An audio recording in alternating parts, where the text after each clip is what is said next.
Welcome back to Caught My Eye. This is where we take a look at paranormal stories over about the past week. I'm Mark. And I'm Julie. The first story today, moving straight along, was from ASPW Experience, and he had two videos. One was about a week ago and one was just a couple of days ago, and it was about those lights in the sky. He thought he'd seen a UFO in Zimbabwe. He's an older gent who looks at the sky a heck of a lot. He films half his life, really, half of the year outside, and you'd think he'd have seen strange things a lot, but this really stood out. And the thing was, it stood out to us, didn't it? Because that's what we see here. Yeah. And he was really sure. He got hundreds of thousands of views on his video, and people were saying, you know, various theories. But he did an update, and in that update, very kindly, the boss of metabunk.com actually put together where the Starlink satellite should be, and they did line up, and it would appear that all of these strange lights are indeed Starlink. I just thought that was just fascinating. like what we're seeing. But yeah, what we see in the sky in the west, they are seen every clear night, and they move with the setting sun's time, so a couple of hours afterwards. And they move from the west up to the north by about now, and then they'll move back over to properly west by, you know, a few months' time. In the way the sun moves in the sky. Yeah. So there has to be something like that. Yeah. But the metabunk guy, yeah, he metabunked all right and sorted it out. Well, and what was so strange to us is that it was so consistent. That's right, yeah, and with similar speeds, and they didn't change direction and things like that. There had to be something like that. But as he said, and as we said, we've been watching the sky for about 15 years, never seen anything like it. And there's been Starlink satellites for the last few years. Why only this year have they started to be seen? So they've still got a little bit of mystery to it. Right, That's interesting. What's your first story? Do you know who Edgar Cayce is? Yeah, Have you heard him? Mystic guy. Yeah. The sleeping prophet? Yeah. I watched a video. Let me check and see what the name of the site was. It was on Soul in Reflection is the name of the site, and this did what happens the first 3 hours after death.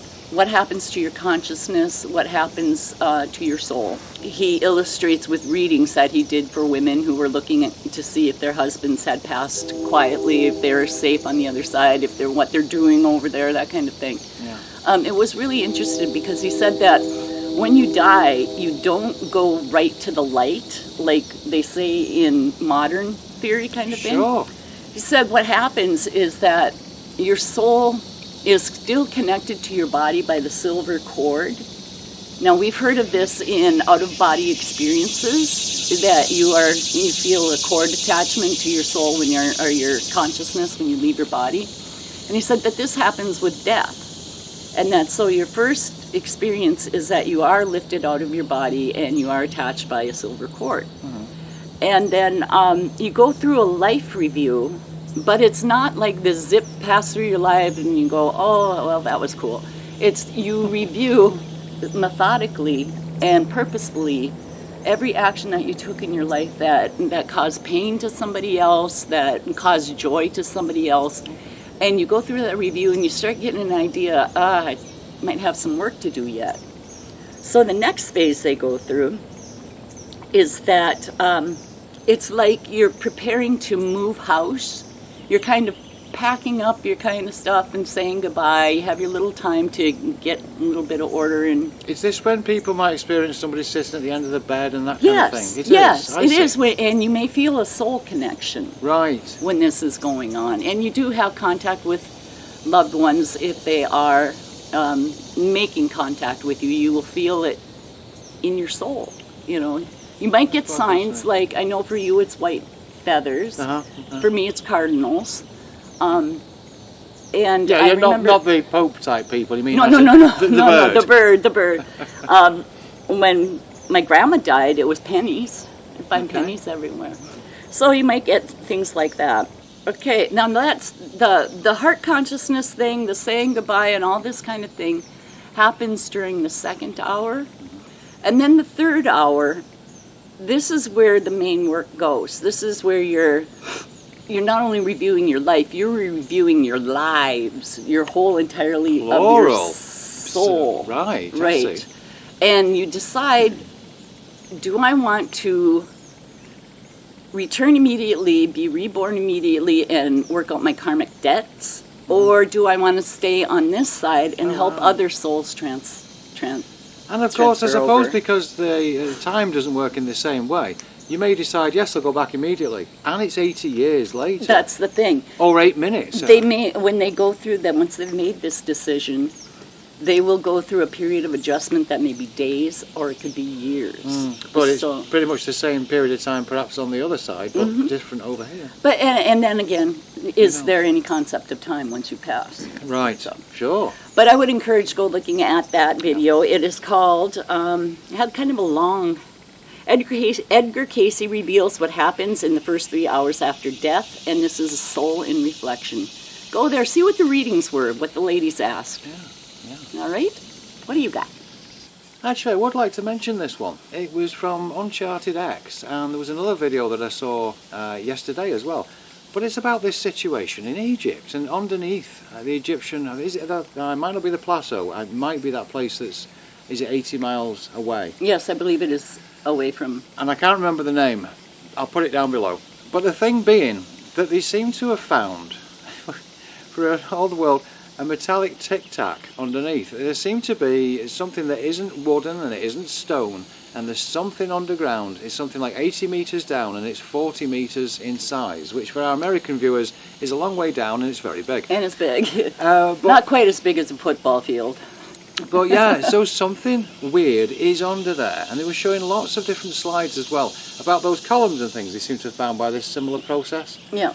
And, you know, is that process right? Is it true or not? It seems to tally. I just thought that was a really fascinating little story. That imagine if it was a Tic Tac. Did they do LiDAR? Is that how they detected it? No, or? it's something from space. Oh, the It's space a one. satellite type thing, yeah. But a lot of people are saying, well, you can't see underneath like that. You can't use satellite for this, and I don't know. But wouldn't it be good to confirm with LiDAR?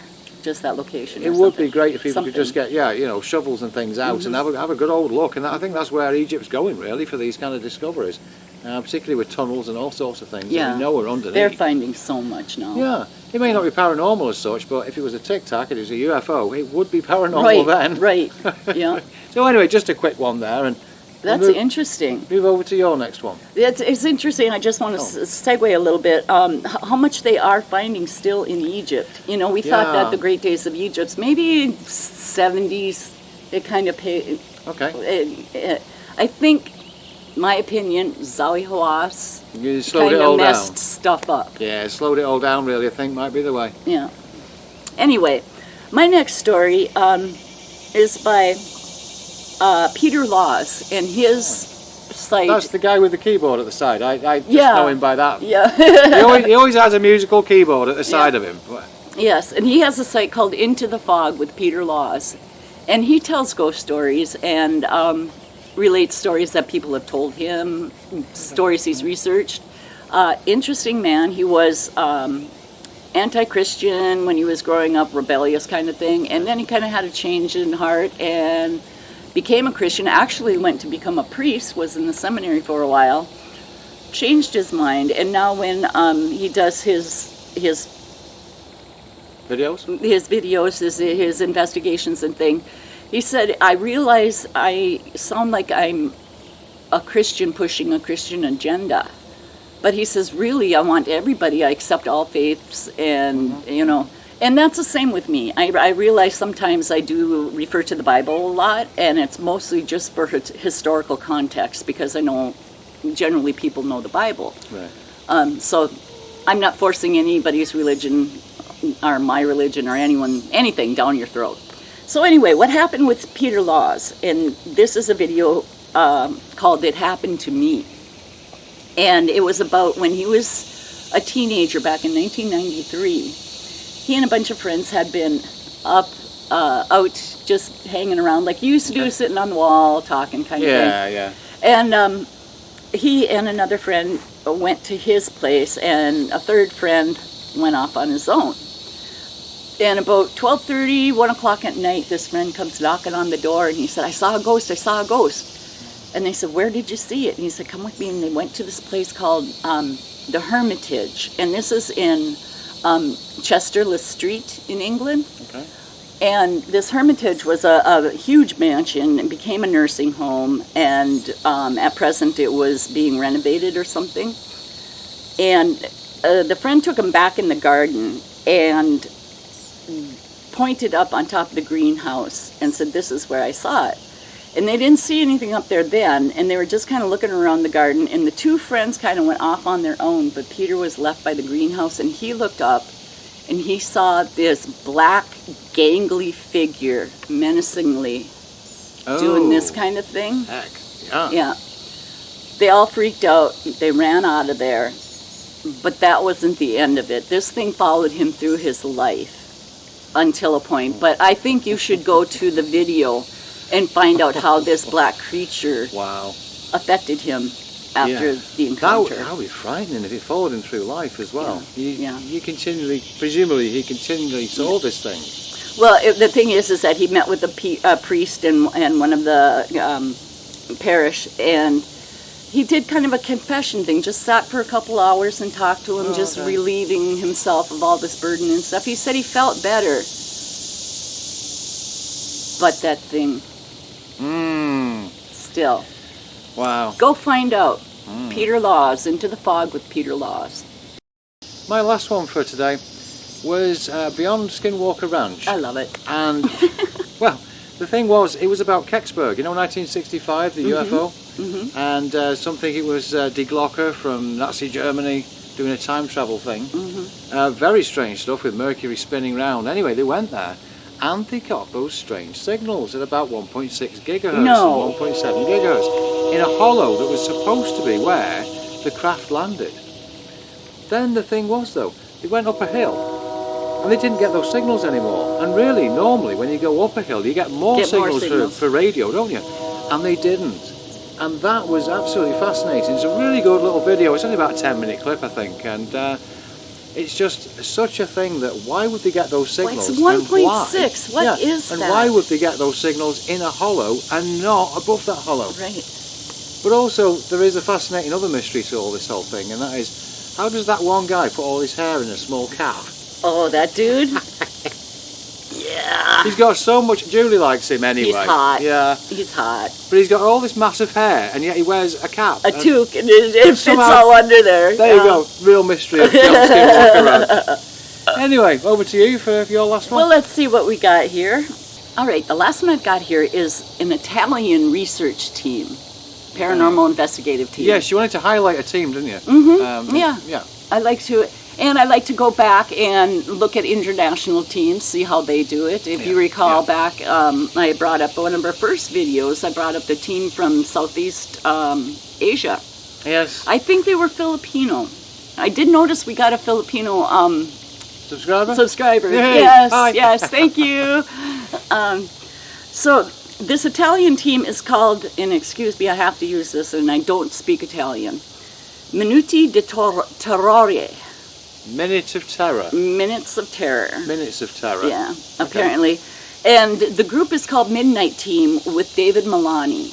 And the thing I looked at was just this it was like a stone village. All the houses and things were built from stone. And it was kind of like a national park where people can go and look around the town and stuff. But this was at night, nobody there.